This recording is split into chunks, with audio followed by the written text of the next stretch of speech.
menemani istirahat siang Anda dengan membawa beragam informasi seputar hukum, kriminal, dan politik. Pelebaran frontage di Ahmad Yani hingga kini tak kunjung selesai di media sosial maupun di dunia nyata. Terkait bantuan yang akan dikirimkan dari... Bersama saya Aulia Mawardika, inilah update siang selengkapnya.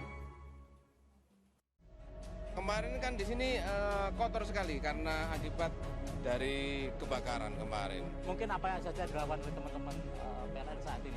Ini kita sudah recovery untuk pembenahan utilitas yang ada. Kabel PLN, 3 kabel besar sudah kita sambung. Jadi nanti malam apakah sudah normal?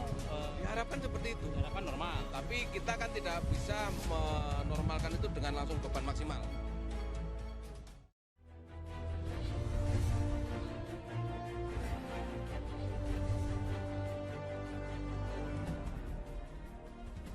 Masih menyoroti sejumlah informasi terupdate menjelang Pilgub Jatim 2018, suhu politik jelang pemilihan kepala daerah Jawa Timur terus memanas. Baru-baru ini sebanyak 4.444 bunyai pengasuh pondok pesantren Mubalik atau tokoh penggerak dan aktivis perempuan Nahdlatul Ulama se-Jawa Timur berikrar mendukung Saifullah Yusuf pada Pilgub Jatim 2018. Tak hanya itu, sejumlah pengurus dan tokoh muslimat NU yang selama ini mendukung Khofifah juga mulai mendukung Gus Ipul.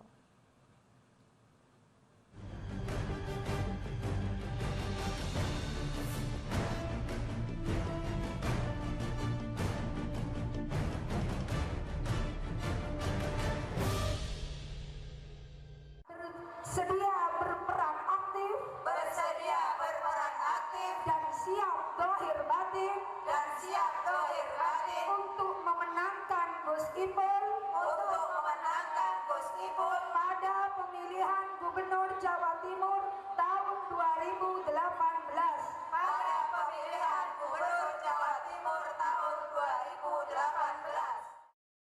Ikrar dukungan terhadap calon gubernur Jawa Timur Saifullah Yusuf ini disampaikan langsung para ibu nyai di hadapan Gus Ipul saat acara holakoh di Pondok Pesantren Saikhona Khalil Bangkalan Madura, Jawa Timur. Para bunyai ini berjanji siap mendukung dan memenangkan Gus Ipul meraih kursi Jatim 1 pada Pilkada 2018 mendatang. Selain para bunyai, Gus Ipul juga mendapat dukungan dari Mubalikah, tokoh penggerak, dan aktivis perempuan Nahdlatul Ulama. Tak hanya itu, sejumlah pengurus dan tokoh muslimat NU yang selama ini mendukung Khofifah Indar Parawansa juga membelot mendukung Gus Ipul. Mereka memberikan dukungan terhadap Gus Ipul berdasarkan sejumlah pertimbangan. Di antaranya Gus Ipul telah menunjukkan keberhasilan dan ketakzimannya dalam mendampingi Gubernur Jatim Soekarwo selama 2 periode dengan penuh amanah.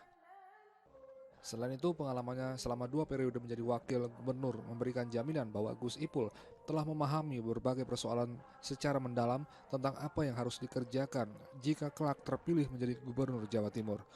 Gus Ipul juga telah menunjukkan komitmennya terhadap penguatan pendidikan karakter melalui pemberdayaan madrasah diniyah yang sebelumnya kurang mendapatkan perhatian pemerintah. Beliau diberangkatkan oleh para kiai, oleh keluarga, oleh NU, pimpinan NU, Nahdlatul Ulama. Alasan yang kedua, beliau sudah 2 periode, beliau sudah pengalaman dan sangat berpengalaman bagaimana mengatasi Jawa Timur, bagaimana mengembangkan Jawa Timur, bagaimana memajukan Jawa Timur, dan bagaimana Jawa Timur jauh lebih baik dari hari ini. Dengan adanya dukungan dari bunyai dan aktivis perempuan NU ini, maka dipastikan Pilkada Jatim 2018 mendatang akan semakin seru. Apalagi kedua calon gubernur, Gus Ipul dan Khofifah, sama-sama berangkat dari kultur NU. Sejauh ini Gus Ipul telah mendapat dukungan dari partai koalisi PKB dan PDIP, sementara Khofifah telah resmi diusung Golkar dan direncanakan Demokrat juga akan menyusul. Ya pemirsa, dan kali ini kita akan terhubung dengan rekan saya Maulana yang akan melaporkan secara langsung terkait dengan informasi terupdate. Maulana, silahkan laporan Anda. Ya, terima kasih rekan Aulia dan selamat malam pemirsa SBO TV dimanapun Anda berada. Dan saat ini saya sudah bersama dengan pengamat politik yang mana terkait dengan manuver politik jelang Pilgub 2018. Yang mana para partai politik dan para bakal calon gubernur saling melakukan komunikasi politik. Dan saat ini kita akan mencoba membedah dukungan Gus Ipul dan Khofifah Indar Parawansa Dan saat ini saya bersama dengan pengamat politik Abdul Halim. Ya, selamat malam Pak. Malam. Ya Pak, terkait dengan Pilgub Jatim jelang pemilihan gubernur, ini kan sebelumnya Gus Ipul tengah memborong formulir di partai keseluruhan partai, dan saat ini kondisi terakhir bahwasannya Gus Ipul masih belum mendapatkan dukungan dari partai manapun, begitu. Dan seperti apa Anda melihatnya Pak? Iya, terima kasih. Seperti saya sampaikan sejak awal bahwa politik itu misterius, ya. Politik itu misterius, dia menyimpan teka-teki yang kadang-kadang susah ditebak. Nah, inilah yang terjadi. Di awal-awal Gus Ipul memborong, tapi kemudian di akhirnya ini masih juga belum bisa dikatakan pasti, kecuali PKB. PDI kayaknya juga masih belum pasti juga. Nah, yang saya khawatirkan itu adalah anti klimaks bahwa nanti Gus Ipul sendirian dengan PKB. Kalau itu yang terjadi, artinya PDI dia mungkin bisa membaca kekuatan politik. Dia ngapain kami harus menjadi nomor 2? Kenapa nggak sekalian kami running, misalnya begitu. Kalau itu yang terjadi, berarti praktis Gus Ipul sendiri dengan PKB. Nah, kalau itu yang terjadi, Gus Ipul sendiri dengan PKB, wih luar biasa itu. Energinya, waduh sudah berat sekali. Meskipun secara figur masih kompatibel ya, secara figur. Tapi persoalannya mesin politik, kemudian biaya yang harus ditanggung, mobilisasi segala macam itu luar biasa. Instrumen politik hanya dengan mengandalkan PKB dan basis kultural, saya kira juga akan kedodoran menghadapi Bu Khofifah yang juga dengan mesin politik yang sangat kuat, kemudian juga punya instrumen kultural yang tidak kalah solidnya, yaitu muslimat. Nah, mudah-mudahan di saat-saat terakhir ini, mudah-mudahan PDI tidak akan memilih itu. Karena kalau PDI memilih jalan itu sendiri, dia running sendiri, ya, meskipun Bu Risma juga masih agak-agak malu-malu begitu, itu nanti yang terjadi bisa jadi tidak ada yang menang secara telak ya. Masih sangat tidak bisa ditebak. Baik Khofifah, Gus Ipul maupun Bu Risma. Lah itu, ya. Pak Halim ya. Dan akhir-akhir ini kan Golkar yang kita tahu sebelumnya juga mendukung Gus Ipul dan partai-partai lain yang juga sebelumnya mendukung Gus Ipul, kini berubah haluan menjadi mendukung Khofifah Indar Parawansa. Lalu sejauh ini Anda melihatnya seperti apa? Berubahnya haluan dukungan dari Gus Ipul ke Khofifah seperti apa? Ya, begini. Golkar itu dari awal tidak hanya di level daerah, di level pusat pun dia itu selalu partai yang tidak mau berada di luar lingkaran kekuasaan. Itu merupakan salah satu ciri Golkar. Kita tahu misalnya ketika Jokowi maju, Golkar tidak berada di balik itu, tidak mendukung dia. Tapi ketika Jokowi sudah berhasil menjadi presiden, dia masuk di situ. Nah, begitu juga dalam Pilgub ini. Di awal-awal dia masih membaca peta, begitu dukungan ke Khofifah begitu kuat, ya dia udah merapat. Nah, itulah watak dari Golkar khususnya. Yang kemudian menarik di sini adalah Demokrat menurut saya. Demokrat. Karena apa? Demokrat ini di situ ada figur Pak Dekarwo yang notabene merupakan senior Gus Ipul, dan saya tahu sejak awal beliau itu sudah punya komitmen ya untuk menyiapkan Gus Ipul. Tetapi kalau kemudian ternyata Demokrat ini beralih haluan ke Khofifah, ini patut kita pertanyakan, ada apa sebenarnya? Ada apa sebenarnya di balik ini? Nah, ini. Jadi dukungan ke Khofifah ini sebenarnya dapat kita perkirakan sejak awal. Ya, saya sudah sampaikan hal ini sejak awal karena apa? Khofifah itu dia punya dukungan real yang cukup fanatik, yaitu muslimat. Khofifah itu merupakan orang yang berada dalam lingkaran kekuasaan, yaitu sebagai menteri. Khofifah itu relatif berpengalaman di level pusat karena beliau sebagai menteri. Ini yang mungkin lepas dari perhatian kawan-kawan, ya, lepas dari perhatian kawan. Belum lagi Khofifah ingin membuktikan bahwa saya ini punya dukungan yang real loh, solid loh. Saya bisa menjadi gubernur loh. Kira-kira begitu. Justru di sini persoalan yang perlu dicermati betul oleh kawan-kawan PKB dengan Gus Ipul, bagaimana ini menjaring simbol-simbol kekuatan real kultural. Minimal PKB konsisten. Ya, konsisten dengan Gus Ipul itu minimal. Kalau itu kita masih ada harapan. ya, karena ada simbol-simbol lain kultural yang saya yakin itu bisa dimainkan. Cuman itu cukup berat. Ibarat orang berlari, ya, ini tenaganya ini saya khawatir habis di tengah jalan. Berarti Gus Ipul hanya tinggal mengharapkan dari PKB. Iya, iya, saya melihat sejauh ini seperti itu. Karena PDI ini masih wait and see dia. PDI masih menunggu. Pak, lalu terkait dengan adanya dua calon dari kader NU sendiri yang akan bersaing antara Gus Ipul dan Khofifah Indar Parawansa, suara NU pasti terpecah, Pak. Pasti. Ya, sejauh ini Anda melihatnya seperti apa gitu? Ya, itu pula lah yang sudah saya sampaikan sejak awal. Ingat loh, suara NU itu dalam politik sangat cair.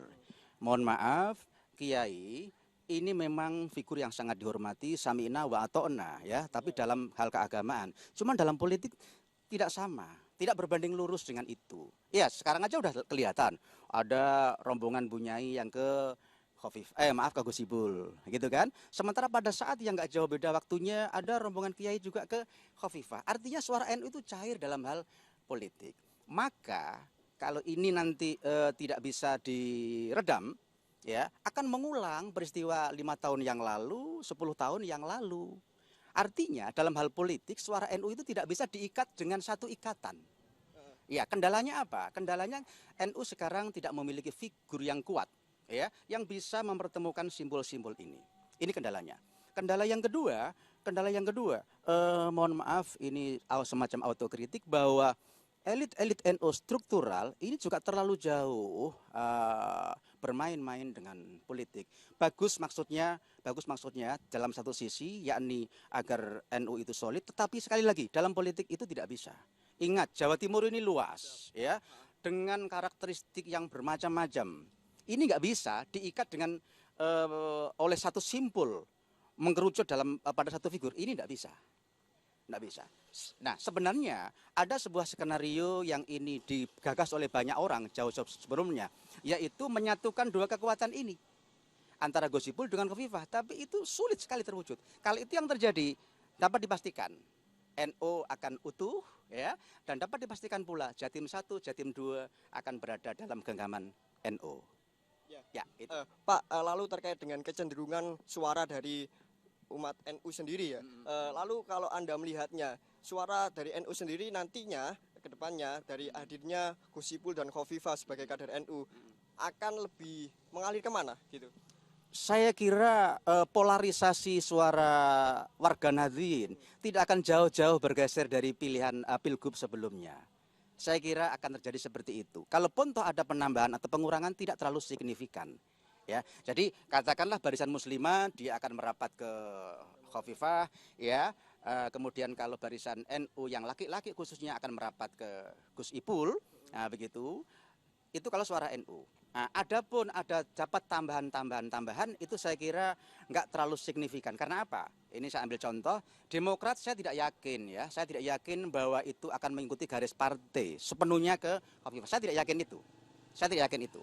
Ya, kemudian suara Golkar itu juga cenderung cair ya, cenderung cair. Kemudian suara Hanura ini kan nggak terlalu signifikan. Suara Nasdem mungkin ya. Ingat, lah ini juga menarik. Nasdem ini menarik. Karena apa? Nasdem ini juga elit di Jawa Timur khususnya adalah NU. Nah, cuman dia melalui jalur Nasdem. Ini kan menarik. Jadi artinya Khofifah itu dia punya kekuatan NU dari jalur fatayat, kultural, punya kekuatan NU dari jalur politik, misalnya Nasdem, kemudian didukung oleh yang lain.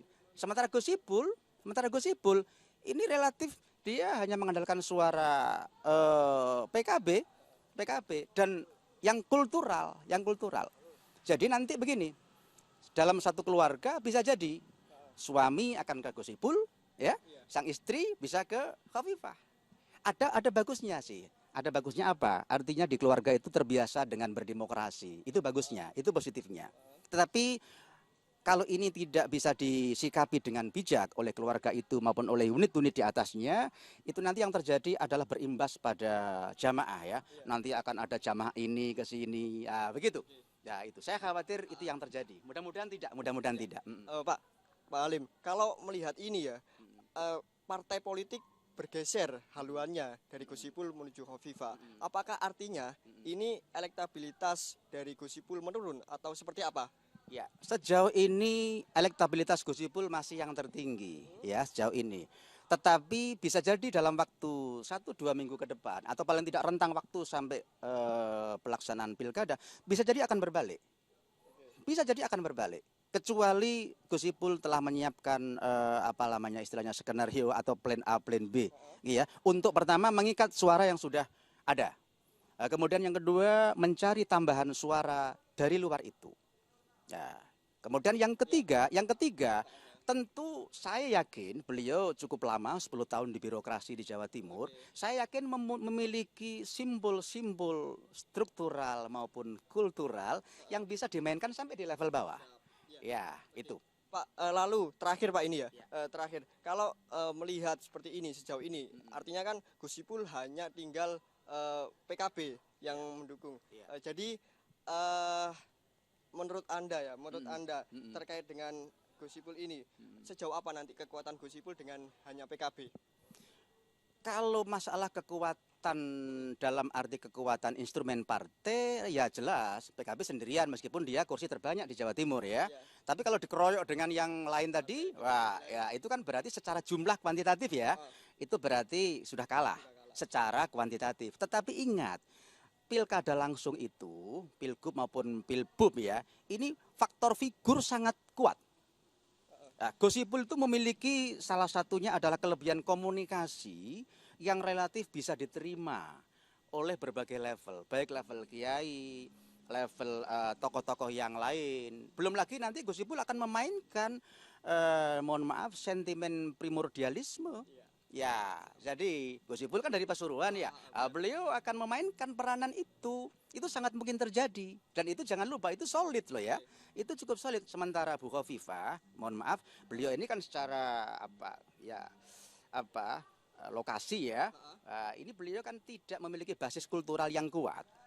Ya, kekuatannya adalah di muslimat, tetapi di emosional kelompok maupun emosional etnis katakanlah begitu tidak sekuat Gus Ipul.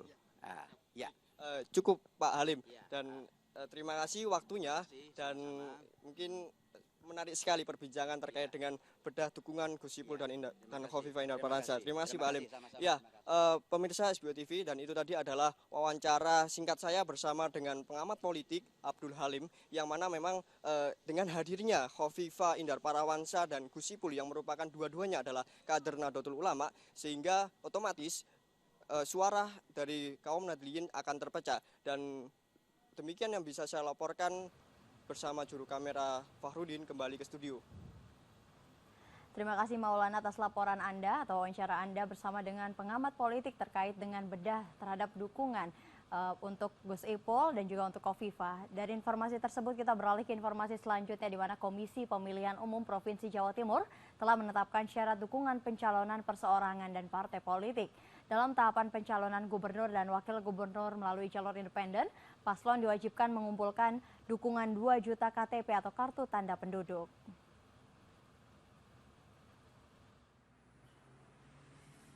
Tahapan pencalonan gubernur dan wakil gubernur Provinsi Jawa Timur tahun 2018 sudah mulai dilaksanakan. KPU Jatim telah menetapkan rekapitulasi DPT atau daftar pemilih tetap sebagai dasar perhitungan jumlah minimum dukungan calon perseorangan. Berdasarkan DPT pada pemilu tahun 2015 di 19 kabupaten dan kota, didapatkan DPT Jawa Timur sebanyak 30.963.000 pemilih. Artinya, jika terdapat calon gubernur yang maju